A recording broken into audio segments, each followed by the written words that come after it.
బాలీవుడ్లో అత్యధిక ఫ్లాప్స్ అందుకున్న హీరో ఎవరు అంటే టక్కున చెప్పే పేరు అక్షయ్ కుమార్. అక్షయ్ కుమార్ హిట్స్ ఫ్లాప్స్ అనే సంబంధం లేకుండా వరుస సినిమాలతో దూసుకుపోతున్నాడు.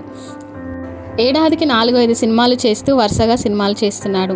కోవిడ్ పాండమిక్ తర్వాత అక్షయ్ కుమార్ నటించిన 15 సినిమాలు విడుదలయ్యాయి. ఇందులో 2-3 సినిమాలు మాత్రమే విజయం సాధించాయి. అక్షయ్ కుమార్ సాలిడ్ కంబ్యాక్ ఇవ్వాలని ఆయన అభిమానులు కోరుకుంటున్నారు. ఆయన చేసిన సినిమాలన్నీ డిజాస్టర్ అవుతున్నాయి. తాజాగా అక్షయ్ నటించిన సినిమా కూడా ఫ్లాప్ అయింది.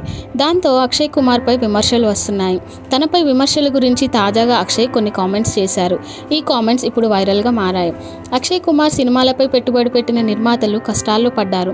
అయితే అక్షయ్ తన రెమ్యునరేషన్ మాత్రం తగ్గించుకోవడానికి సిద్ధంగా లేడు.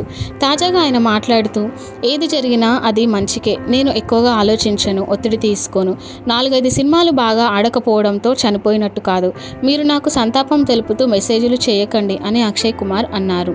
నేను తిరిగి రావాలని ప్రజలు ఎదురు చూస్తున్నారు. నేను ఎక్కడికి వెళ్ళాను? నేను ఎప్పుడు ఇక్కడే ఉంటాను. నిరంతరం పనిచేస్తాను. మీరు ఏమి చెప్పినా నేను నా పనిని కొనసాగిస్తాను. నేను కష్టపడి డబ్బు సంపాదిస్తాను, యాచించడం లేదు. నా జీవితం ముగిసే వరకు పని చేస్తానని అక్షయ్ కుమార్ అన్నారు. అక్షయ్ కుమార్ బడే మియా చోటే మియా సినిమాతో పెద్ద ఫ్లాప్ చవిచూశాడు. సర్ఫీరా కూడా నిరాశపరిచింది. అక్షయ్ కుమార్ నటించిన ఖేల్ ఖేల్ మే ఆగస్టు 17న విడుదల కానుంది. ఇది కాకుండా ఈ ఏడాది మరో 2 సినిమాలు విడుదల కానున్నాయి.